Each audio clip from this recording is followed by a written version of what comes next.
నమస్కారం డాక్టర్ అమ్మ.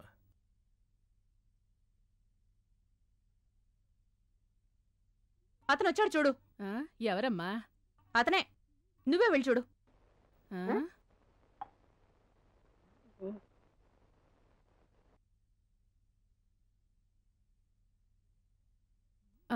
చాలా అందంగా హీరోలా ఉన్నాడే. ఎవరి అబ్బాయి?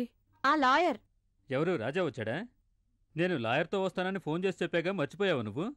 మంచి వకీల్నే తీసుకొచ్చావు అన్నయ్య. ఇతనేనా అన్నయ్య కేసు వాదిస్తాడని నువ్వు చెప్పింది? అబార్షన్, ప్రాస్టిట్యూషన్ కేసులు వాదించడం తప్ప మర్డర్ కేసు ఈయనేం వాదిస్తాడు? Hema, mind your words. ఏంటి బుద్ధి లేకుండా మాట్లాడతావు? రాజా గురించి నీకేం తెలుసు? ఢిల్లీలో అతనంత పెద్ద లాయరో తెలుసా నీకు?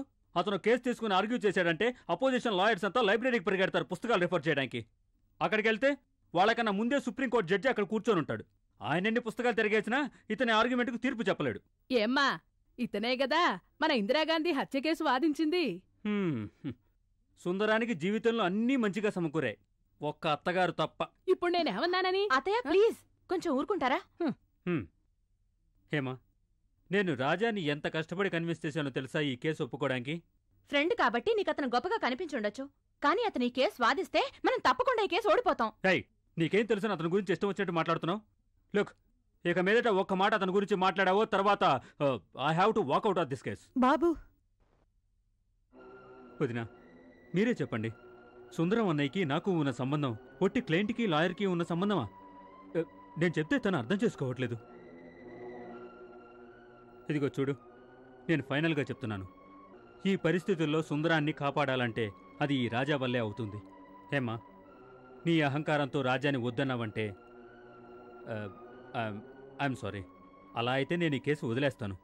హేమా, శేఖర్ ఇంతగా చెప్తున్నాడుగా, అతను చెప్పింది వినటమేనమ్మా న్యాయం. ఎందుకమ్మా ఇంత మొండితనం? నేను మొండిగా ప్రవర్తించడం ఏంటి? అతన్ని చూస్తుంటే నాకు మంచి లాయర్లా అనిపించట్లేదు. హేమ మాటలు పట్టించుకోకు బాబు, నీ ఇష్టం వచ్చినట్టు చెయ్యి, తనని నేను ఒప్పిస్తాను. సరే.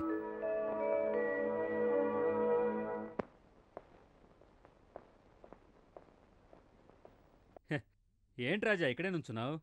రా, లోపలికి వెళదాం. అది నువ్వే ఈ కేసు టేకప్ చేస్తున్నావని తెలిసిన వెంటనే హేమ నీ గురించి ఎంత గొప్పగా మాట్లాడిందో తెలుసా? తనకి ఇప్పుడే ఈ కేసు గెలిచినంత ఆనందంగా ఉంది.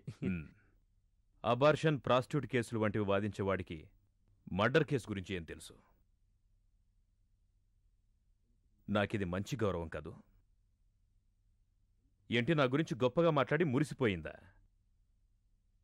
రే రాజా, యూసీ, యాక్చువల్లీ హేమ చాలా మంచిదిరా. ఏంట్రా వీడిని ఇంత దూరం తీసుకొస్తే ఇలా అయిందేంట అని కంగారు పడకు. నువ్వే ఇంకో మంచి వకీల్ని చూసి ఇటు చూడు. అది మాత్రం అనుకు. రే, ఎవరికి ఇష్టం ఉన్నా లేకపోయినా ఈ కేసు కోసం నిన్నిక్కడికి తీసుకొచ్చింది నేను. సుందరమన్న ఏ విధంగానైనా జైల్లోంచి విడుదల కావాలి. అది నేను ఈ కుటుంబానికి చేయాల్సిన బాధ్యత. ప్లీజ్, నువ్వే ఈ కేసు టేకప్ చేయాలి. సారీ శేఖర్, నువ్వు నా ఫ్రెండువే, కానీ మాన మర్యాదలు వదిలి ఈ కేసు వాదించాల్సిన అవసరం లేదు. సరే, నాకు అవన్నీ లేవురా. చెప్పు, నీ కాళ్ళు పట్టుకోమంటావా? పట్టుకోవడానికి నేను. నువ్వెందుకురా కాళ్ళు పట్టుకోవడం? ఎవరికి అవసరమో వాళ్ళు పట్టుకోవాలి. నేను ఢిల్లీ వెళ్తున్నా. నా మాట. సారీ.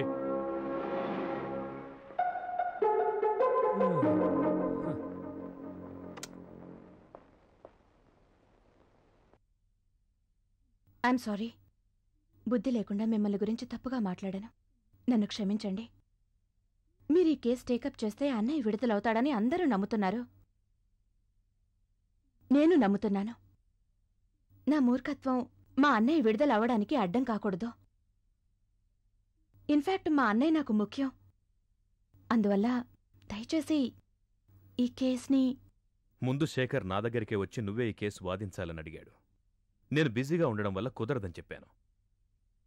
అనుకోకుండా నువ్వు సుందరం చెల్లెలువని తెలిసింది. తరువాత శేఖర్ దగ్గరికెళ్ళి నేనే ఈ కేసు వాదిస్తానన్నాను. నా మనసు మారడానికి కారణం వాడితో చెప్పలేదు. అదే కారణం నీతో ఎలా చెప్పాలో కూడా తెలియటం లేదు. You mean? నేను ఈ కేసు వాదిస్తాను. Thank you.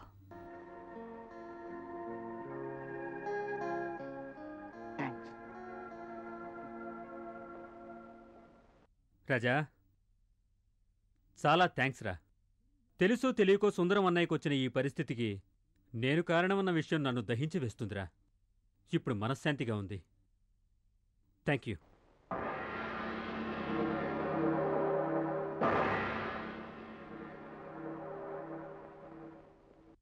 మిస్టర్ రాజా, నేను విడుదలవుతానన్న నమ్మకం నాకు కొంచెం కూడా లేదు. నో, ఎందుకు ఆ విధంగా ఊహించుకుంటూ బాధపడతారు? ఇప్పుడు రాజా వచ్చాడుగా, తప్పకుండా గెలుస్తాం. అసలు మీకు వీడి రే. గురించి వీడు నా గురించి కొంచెం ఎక్కువగానే చెప్తాడు. నాకు వీలైనంత వరకు నేను ప్రయత్నిస్తాను. నా దిగులంతా నా విడుదల గురించి కాదు, నా మీద పడ్డ నీచమైన అభాండం గురించి. ఏంటన్నయ్యా మీరు బోర్డు అభాండం? ఇటు చూడండి, న్యాయమే జయిస్తుంది. మిస్టర్ సుందరం, వేరే ఏదైనా ఇన్ఫర్మేషన్ కోసం నేను తర్వాత వస్తాను.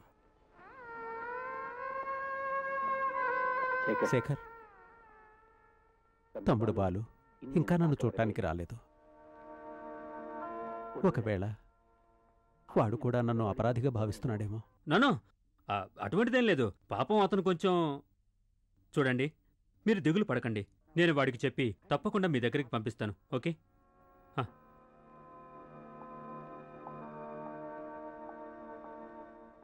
శేఖర్, నేను అప్పీల్కి ప్రిపేర్ చేస్తాను. ఇవాళే హైదరాబాద్ వెళ్ళు.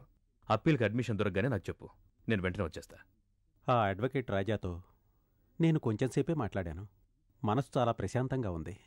మంచివాళ్లా ఉన్నాడు. ఆయనకు కావలసినవన్నీ చెయ్యమ్మా. హేమా, మీ వదిన గురించే. వదిన గురించి నువ్వేం దిగులు పడకనయ్యా. ఆవిడ్ని చూసుకునే బాధ్యత నాది. ఈసారి వచ్చేటప్పుడు వదిన్ని తప్పకుండా తీసుకొస్తాను. వెళ్ళిరామ్మా.